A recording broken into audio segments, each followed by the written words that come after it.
విగ్రహములు చేసుకొనకూడదు. చెక్కిన ప్రతిమగాను బొమ్మగాని నిలబెట్టకూడదు. మీరు సాగిలపడుటకు ఏదొక రూపముగా చెక్కబడిన రాతిని మీ దేశంలో నిలపకూడదు. నేను మీ దేవుడైన యెహోవాను. ఆమేన్. నేను నియమించిన విశ్రాంతి దినములను మీరు ఆచరింపవలెను. నా పరిశుద్ధ మందిరమును సన్మానింపవలెను. నేను యెహోవాను. చాలా జాగ్రత్తగా విందాం. దాన్ని అలానే మీ కుడి చేతి వేలు అక్కడే ఉంచి ద్వితీయోపదేశకాండం దగ్గరికి రండి. 27వ అధ్యాయము 15వ వచనం. అందరూ తీయండి అమ్మా. 27:15 అందరూ ఒకసారి చదువుకోండి మనసులో. నేను నేడు నీకు ఆజ్ఞాపించు ఆయన సమస్త ఆజ్ఞలను 27 కదా, 27:15 యెహోవాకు హేముగా శిల్ప చేతులతో మలిచిన విగ్రహమే గాని పోత విగ్రహమే గాని చేసిన శాపగ్రస్తుడు ఎలుగెత్తి ఇశ్రాయేలీలందరితో చెప్పగా ఆమేన్ అనవలెను.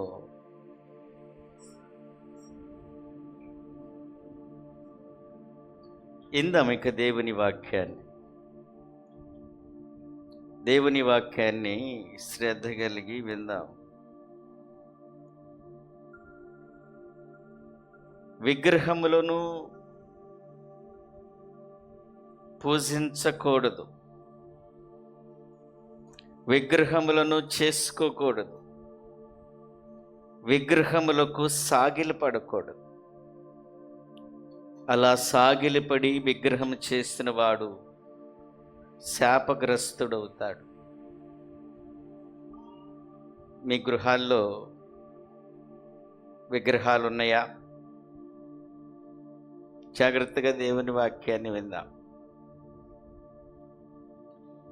విగ్రహము రాతి నింటి చెక్కబడిద్ది, లేదా ఏదైనా మెటీరియల్స్ నుంచి, వెండి నుంచి కానీ ఇత్తడి నుంచి కానీ రాతి నుంచి చెక్కబడిది ప్రతిమ.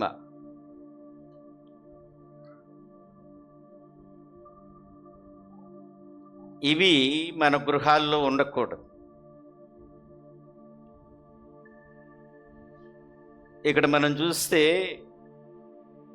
ఈ చెక్కబడిన ప్రతిమ కలిగిన మెటీరియల్తో చేసిన విగ్రహాలు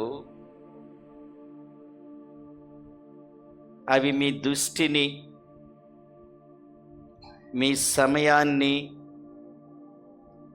నెమ్మదిగా సంగ్రహిస్తాయి. వాటికి ప్రాణం లేదు. అవి రక్తమాంసములతో కూడినవి కావు, కానీ మిమ్మల్ని గమనిస్తాయి. అవి మిమ్మల్ని, మీ సమయాన్ని దొంగిలిస్తాయి. మీ ఆత్మకే ప్రాబ్లం తీసుకొస్తాయి. ఏంటవి? చెక్కబడినవి. అవి మీ గృహాల్లో ఉండకూడదు. అస్సలు మా ఇంట్లో ఎందుకుంటాయి అన్న గృహాల్లో రాతి కానీ, రాయి కానీ, ఇత్తడి కానీ, వెండి కానీ, బంగారం కానీ ఏదైనా మెటీరియల్తో చెక్కబడిందే విగ్రహము. మరలా చెబుతున్నాను, రాయ, వెండి, బంగారము, ఇత్తడితో చెక్కబడింది ఏంటి? విగ్రహం. అది ఆ కాలం. ఇప్పుడు విగ్రహం ఏంటో ఇక్కడ జాగ్రత్తగా వినండి. ఇప్పుడు విగ్రహం ఏంటంటే ప్రోగ్రాముతో చెక్కబడిందే విగ్రహము. మరలా చెబుతున్నాను, ప్రోగ్రామింగ్తో చెక్కబడింది విగ్రహము. రాసుకోండి అక్కడ బైబిల్లో. ఆ విగ్రహం దగ్గర చెక్కబడిందని దాని దగ్గర ప్రోగ్రామింగ్తో చెక్కబడిందే విగ్రహము. దేవుని బిడ్డలారా జ్ఞాపకం చేసుకోండి. ఆ విగ్రహము మీ దృష్టిని ఆకర్షిస్తుంది, మీ సమయాన్ని దొంగిలిస్తుంది, నెమ్మదిగా మీ ఆత్మను పాడు చేస్తుంది. ఆ విగ్రహం ఆనాడు విగ్రహాలు దేంతో చెక్కబడాయి? రాయితో, వెండితో, బంగారంతో చెక్కబడిన విగ్రహాలై. ఈనాడు చెక్కబడిన విగ్రహాలు ప్రోగ్రామింగ్తో చెక్కబడ్డాయి. ఆ ప్రోగ్రామ్తో చెక్కబడిన విగ్రహాలు మీ దృష్టిని ఆకర్షిస్తాయి, మీ సమయాన్ని దొంగిలిస్తాయి, మీ ఆత్మను నాశనం చేస్తాయి. ఈ విగ్రహాలకి, ఆ విగ్రహాలకి మాంసము లేదు, రక్తము లేదు. ఈనాడు ప్రోగ్రామింగ్ కోడ్తో చెక్కబడిన విగ్రహాలకు కూడా మాంసము లేదు, రక్తము కూడా లేదు. ఇవి నువ్వు ప్రార్థిస్తుంటే నేను గమనిస్తాయి. నువ్వు ఒంటరిగా ఉన్నప్పుడు నువ్వేమేం చేస్తాయో గమనిస్తాయి. నువ్వు ఏం చేస్తున్నావో గమనిస్తాయి ఈ విగ్రహాలు. అర్థమవుతుందా?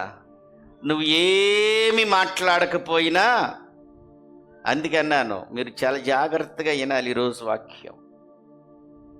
అపవాది ఏ విధంగా పని చేస్తున్నాడో మీకు తెలియాలి. ప్రభువారు ఏమన్నాడు?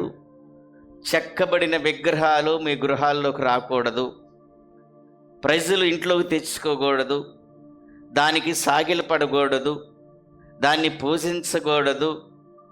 అలా పూజించి సాగిలపడిన వాడు శాపగ్రస్తుడవుతాడు.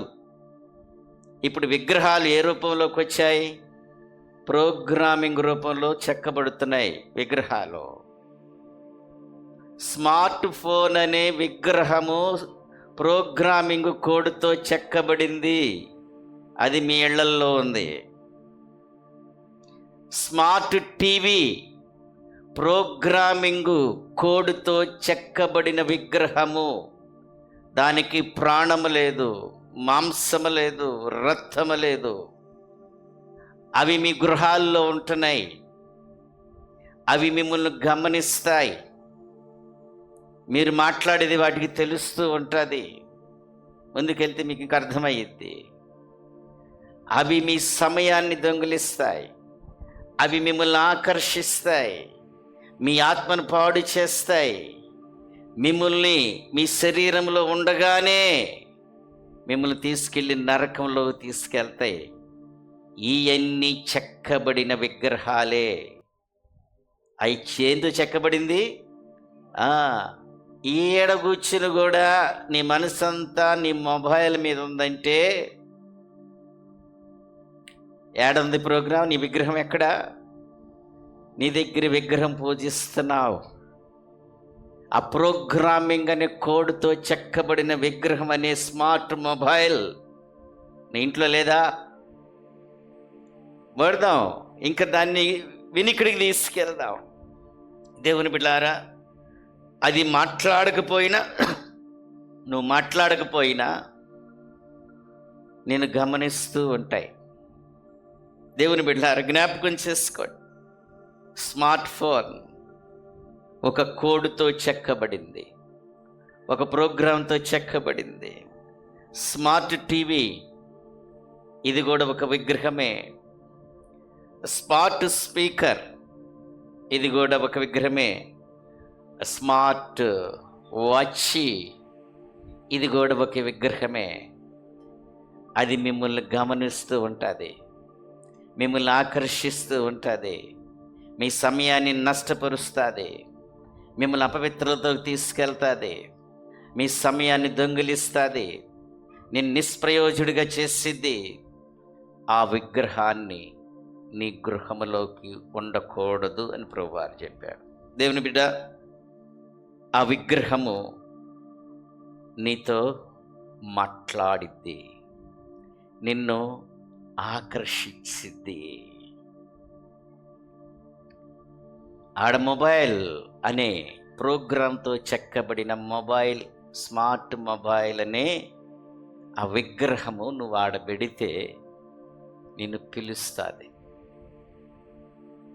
నిన్ను కాల్ చేస్తుంది, నిన్ను ఆకర్షిస్తుంది. ఎక్కడ కూర్చున్నా కూడా నువ్వు దానికి వశుడవుతున్నావు. ఇది భయంకరమైన పరిస్థితి. ఇంకా ముందుకెళ్దాం. చాలా విలువైన విషయాలు పరిశుద్ధాత్మ దేవుడు మనతో మాట్లాడతాడు. అపవాదైన క్రీస్తు విరోధై ఈనాడు కత్తి పట్టుకుని తిరగడండి. వాడు చాలా నిశ్శబ్దముగా నిన్ను నిఘా పెట్టి గమనిస్తూ ఉంటాడు. ఎలా? చాలా నిశ్శబ్దంగా ఉంటాడు. దేవుని బిడ్డలారా, ఇవన్నీ లోహాలతో చేసిన విగ్రహాలు కాదు, ప్రోగ్రామింగ్ కోడ్తో చేసిన విగ్రహాలు, ఆ ప్రోగ్రాంతో చెక్కబడిన విగ్రహాలు. అవి మిమ్మల్ని పర్యవేక్షిస్తూ ఉంటాయి, మీ యొక్క లోపాలను గమనిస్తూ ఉంటాయి, మీ సమయాన్ని నాశనం చేస్తాయి. చెబుతా,